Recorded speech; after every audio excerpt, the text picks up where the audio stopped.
Morning everyone, my name is आकृति और मैं आज आपके सामने सिट्रिक एसिड साइकिल के बारे में डिस्कस करूंगी। फर्स्ट ऑफ ऑल मैं आपको बताती हूँ कि सिट्रिक एसिड साइकिल होता क्या है। सिट्रिक एसिड साइकिल एक ऐसा साइकिल होता है जिसमें टोटल 8 एंजाइम कैटालाइज्ड रिएक्शंस होती हैं, जो कि किसके अंदर होती हैं, माइटोकॉन्ड्रियल मैट्रिक्स के अंदर होती हैं। और क्यों होती हैं? जो भी हम खाना खाते हैं जिसमें कार्बोहाइड्रेट्स, प्रोटीन्स, फैट्स हैं, पहले वो कहाँ पे जाएंगे, ग्लाइकोलाइसिस प्रोसेस में जाएंगे और वो उसमें ब्रेक डाउन होके एसिटाइल कोए में 2 कार्बन मॉलिक्यूल में चेंज हो जाएंगे। और यही जो एसिटाइल कोए है वो आगे जाके किस साइकिल में जाएगा, क्रेब्स साइकिल में जाएगा या फिर टीसीए साइकिल में जाएगा। और फिर इससे क्या होगा, एनर्जी जनरेट होगी जो कि हमारी बॉडी के लिए बहुत ज़्यादा ज़रूरी है। किस फॉर्म में होगी? एटीपी की फॉर्म में होगी। बस यही प्रोसेस होता है सिट्रिक एसिड साइकिल का या फिर क्रेब्स साइकिल का। अब देखिए मैं आपको डेफिनेशन भी बता देती हूँ। The Krebs cycle, also known as citric acid cycle or TCA cycle, is a series of enzyme catalyzed reactions in the mitochondrial matrix of the cells that breaks down carbohydrates, fats, proteins to generate energy in the form of ATP for the cell or for the body. So this is the correct definition of citric acid cycle. अब हम एक और चीज जान सकते हैं, इस definition में और भी है।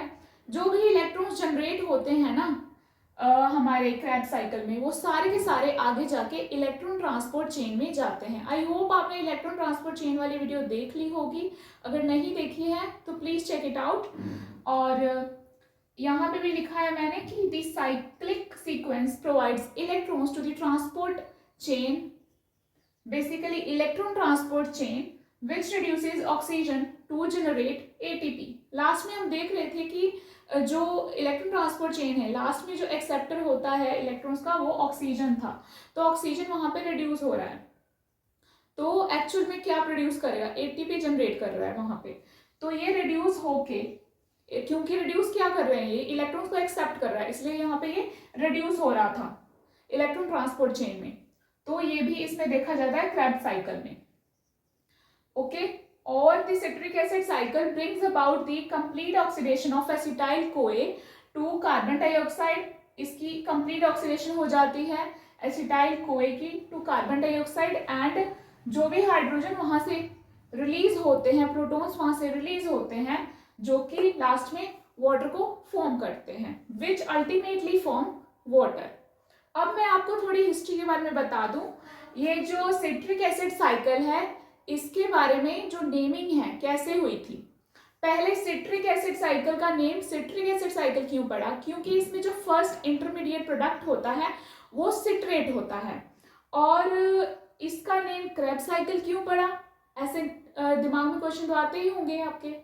तो क्रेब्स साइकिल, इसका नेम इनके जो भी साइंटिस्ट थे जिन्होंने इसकी डिस्कवरी की थी उनके नेम से क्रेब्स साइकिल पड़ा, जिनका नेम था सर हंस एडोल्फ क्रैब। किसने इसकी डिस्कवरी की थी? सर हैंस एडोल्फ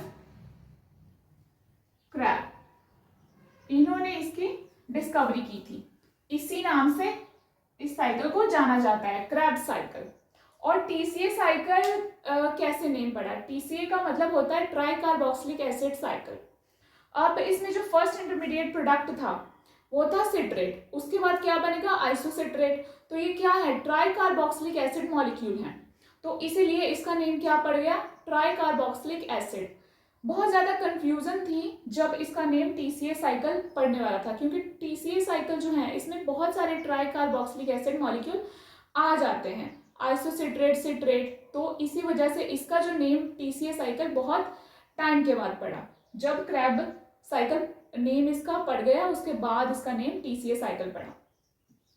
ये था सारा का सारा कुछ हिस्ट्री इसके बारे में। अब मैं आपको बता दूं कि ये जो है ग्लाइकोलाइसिस से कैसे डिफरेंट है Krebs cycle. Basically Krebs cycle जो है साइक्लिक सीक्वेंस में होता है और ग्लाइकोलाइसिस जो है लीनियर सीक्वेंस में होता है।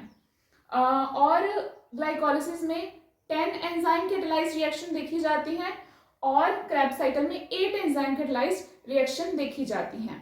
ग्लाइकोलाइसिस जो है साइटोसोल में होता है और क्रेब्स साइकिल जो है माइटोकॉन्ड्रिया में होता है।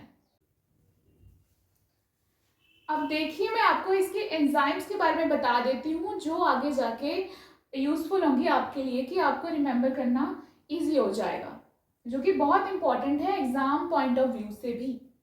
देखिए इसमें जो है स्टेप्स हैं टोटल 8। मैंने आपको बताया था कि टोटल 8 एंजाइम कैटालाइज्ड रिएक्शंस इसमें होती हैं क्रेब्स साइकिल में, वो भी साइक्लिक सीक्वेंस में। और फर्स्ट एंजाइम है इसमें सिट्रेट सिंथेस। सिट्रेट सिंथेस जो होता है उसका कोएंजाइम जो होता है वो कोए होता है, कोएंजाइम ए। और इनहिबिटर यहाँ पे कौन सा इनहिबिटर आके इसको रोक सकता है, वो होता है मोनोफ्लोरो एसिटाइल कोए। कंडेंसेशन में क्या होता है कि ऐसी रिएक्शन होती है जिसमें छोटे मॉलिक्यूल से बड़ा मॉलिक्यूल बनता है, स्मॉलर मॉलिक्यूल से एक लार्जर मॉलिक्यूल बनता है, बट यहाँ पे वाटर की एलिमिनेशन मस्ट है, यहाँ पे वाटर की एलिमिनेशन होती है। तो इसीलिए कौन से टाइप की रिएक्शन है ये, कंडेंसेशन टाइप ऑफ रिएक्शन। और ये जो है रिएक्शन या फिर एंजाइम जो है कहाँ पे वर्क करता है, मैट्रिक्स स्पेस में वर्क करता है। नेक्स्ट हमारे एंजाइम जो है एकोनिडेज है और इसका जो कोफैक्टर है वो है फेरेसाइन। और नेक्स्ट इसका इनहिबिटर है फ्लोरोएसीटेट। नेक्स्ट ये कौन सी रिएक्शन है, आइसोमराइजेशन रिएक्शन। आइसोमराइजेशन रिएक्शन में क्या होता है, जिसमें जो मॉलिक्यूल का स्ट्रक्चर जो है डिफरेंट होता है बट मॉलिक्यूल जो है सेम होते हैं। कैसे, क्योंकि इसमें रीअरेंजमेंट देखी जाती है, सेम मॉलिक्यूल होगा बट उसका स्ट्रक्चर कुछ हद तक डिफरेंट होगा। क्यों होगा, क्योंकि उसके जो मॉलिक्यूल्स हैं उसके अंदर रीअरेंजमेंट हो गई है। तो इसीलिए कौन सी रिएक्शन हो रही है यहाँ पे, isomerization reaction. Basically configuration change हो जाती है इसमें मॉलिक्यूल्स की। फिर और ये लोकेशन कहाँ पे ये लोकेट करता है, यहाँ पे जो रिएक्शन हो रही है आइसोमराइजेशन और ये जो एंजाइम है एकोनिडेज कहाँ पे वर्क करेगा, inner membrane of mitochondria. Inner membrane जो होती है माइटोकॉन्ड्रिया के, उसमें जाके ये वर्क करेगा, ये एंजाइम जो है वहां पे काम करेगा। नेक्स्ट आपकी जो एंजाइम आ रही है आइसोसिट्रेट। आइसोसिट्रेट का जो भी हमारे पास कोफैक्टर है वो कौन सा है, मैंगनीज आयंस और मैग्नीशियम आयंस। और यहाँ पे जो को एंजाइम्स कौन कौन से हैं, Na+, NADP+, ओके। और इनहिबिटर्स यहाँ पे कौन सा इनहिबिटर आके इसको रोकेगा, एंजाइम को रोकेगा, ATP, adenosine triphosphate. Type of reaction कैसी है, ऑक्सीडेटिव डीकार्बोक्सिलेशन। ऑक्सीडेटिव डीकार्बोक्सिलेशन का मतलब होता है कि यहाँ पे कार्बोनिल ग्रुप रिमूव होता है और यहाँ पे कार्बन डाइऑक्साइड की रिलीज होती है। So this is called oxidative decarboxylation. और लोकेशन कहाँ पे है इसका, मैट्रिक्स स्पेस। ये भी कहाँ पे हो रही है रिएक्शन, मैट्रिक्स स्पेस में। नेक्स्ट हमारे पास आ गया, नेक्स्ट जो एंजाइम है alpha keto glutarate dehydrogenase complex. इसके जो कोएंजाइम और कोफैक्टर हैं वो हैं FAD, NAD+, कोएंजाइम A। और जो इनहिबिटर्स आके इस एंजाइम को रोकते हैं काम करने से वो कौन से होते हैं, आर्सिनाइड, सक्सिनाइल कोए और NADH। अब टाइप ऑफ रिएक्शन सेम जैसे कि पिछले रिएक्शन में हमने देखी थी आइसोसिट्रेट डिहाइड्रोजिनेज में, वैसी ही रिएक्शन यहाँ पे भी हो रही है, दैट इज ऑक्सीडेटिव डीकार्बोक्सिलेशन। मैंने आपको इसका मतलब समझा दिया है, आई होप आपको समझ आ गया होगा। अब लोकेशन ये कहाँ पे ये रिएक्शन देखी जाती है और ये जो एंजाइम है अल्फा कीटो ग्लूटरेट कहाँ पे वर्क कर रहा है, मैट्रिक्स स्पेस में जाके वर्क कर रहा है। नेक्स्ट हमारे पास एंजाइम आई सक्सिनाइल कोए सिंथेज। इसमें कोएंजाइम कौन सा एक्ट कर रहा है, कोए एंजाइम। और इनहिबिटर कौन सा होगा, टार्ट्राइल कोए। मैंने एक ही मेंशन किया है, वैसे तो बहुत सारे इनहिबिटर्स हैं, आप अगर ज्यादा लिखना चाहते हैं तो सर्च कर लीजिएगा, वैसे जो मेन है मैंने वो लिख दिए हैं, टार्ट्राइल कोए। देन टाइप ऑफ रिएक्शन, अब ये किस टाइप ऑफ रिएक्शन को फॉलो करता है, जैसे कि सबस्ट्रेट लेवल फॉस्फोरिलेशन। इसमें क्या होती है, substrate level phosphorylation type of reaction होती है। फॉस्फोरिलेशन का मतलब होता है एडिशन ऑफ फॉस्फेट। अगर इस रिएक्शन में एडिशन ऑफ फॉस्फेट होगा तो बेसिकली क्या होगा, ADP+1 फॉस्फेट जुड़ के ATP बना देगा। तो ये वाली रिएक्शन इसमें देखी जाती है फॉस्फोरिलेशन टाइप ऑफ रिएक्शन। और ये कहाँ पे होता है, मैट्रिक्स स्पेस में, सेम एज जिसमें अल्फा कीटो ग्लूटरेट में हमने देखा था। नेक्स्ट जो हमारे पास एंजाइम आई सक्सिनेट डिहाइड्रोजिनेज, अब सक्सिनाइल डीहाइड्रोजिनेज का कोएंजाइम कौन सा है? FAD, ferredoxin adenylyl diphosphate. अब हमारे पास जो इनहिबिटर्स हैं वो कौन से हैं यहाँ पे? मेलानेट ऑक्सैलो एसीटेट। अब टाइप ऑफ रिएक्शन कौन सी है? ऑक्सीडेशन। ऑक्सीडेशन में क्या होता है? इलेक्ट्रॉन जो है लूज होते हैं। This type of reaction occurs in succinyl dehydrogenase enzyme and this all occur in inner membrane. मतलब कि लोकेशन कहाँ पे है? Inner membrane of mitochondria. अब नेक्स्ट हमारे पास सेवंथ जो एंजाइम है वो है फ्यूमरेज। फ्यूमरेज तो फ्यूमरेज का जो कोएंजाइम कोफैक्टर कोई भी नहीं है, वो अकेला ही काफी है। ओके, इसका मतलब अकेला ही काफी है, उसको तो कोफैक्टर कोएंजाइम की कोई जरूरत ही नहीं है, तो वो अकेले ही काम करता है। This enzyme is sufficient to work alone. Okay, तो टाइप ऑफ रिएक्शन यहाँ पे कैसी है? हाइड्रेशन। हाइड्रेशन मतलब कि वाटर की जो है यूटिलाइजेशन हो रही है, सो इसलिए यहाँ पे कैसी रिएक्शन हो रही है? हाइड्रेशन। और ये कहाँ पे लोकेशन है इसकी? मैट्रिक्स स्पेस में। ये एंजाइम कहाँ पे वर्क करेगा? Matrix space of mitochondria. अब last one is malate dehydrogenase enzyme. अब इसका जो कोएंजाइम या फिर कोफैक्टर बेसिकली NAD+ क्या है? कोएंजाइम की तरह यहाँ पे वर्क कर रहा है। अब नेक्स्ट इनहिबिटर्स क्या क्या हो सकते हैं हमारे पास? Basically NAD+। अब oxidation, type of reaction. Type of reaction जो है यहाँ पे ऑक्सीडेशन है। ऑक्सीडेशन का मतलब मैंने आपको बता दिया था कि इलेक्ट्रॉन जो है यहाँ पे लूज हो जाएंगे, तो ये वाली रिएक्शन किसके अंदर होती है? मैट्रिक्स स्पेस के अंदर होती है और मलेट डीहाइड्रोजिनेज एंजाइम परफॉर्म करता है। और जो फ्यूमरेज वाला सेवंथ एंजाइम मैंने आपको बताया था उसके इनहिबिटर्स तो एज इट इज बहुत सारे हैं। अगर आप मेंशन करना चाहते हो तो आप सेम मेलानेट ऑक्सैलो एसीटेट को भी मेंशन कर सकते हो। अब देखिए मैं आपको बताऊंगी कि साइकिल एग्जैक्टली कैसे चलता है इसका, सिट्रिक एसिड साइकिल। देखिए फर्स्टली जो ग्लाइकोलिसिस से हमारा पायरुवेट है जो खुद भी एक 3 कार्बन मॉलिक्यूल है, वो आगे जाके एसिटाइल कोए में कन्वर्ट होता है। कैसे होता है?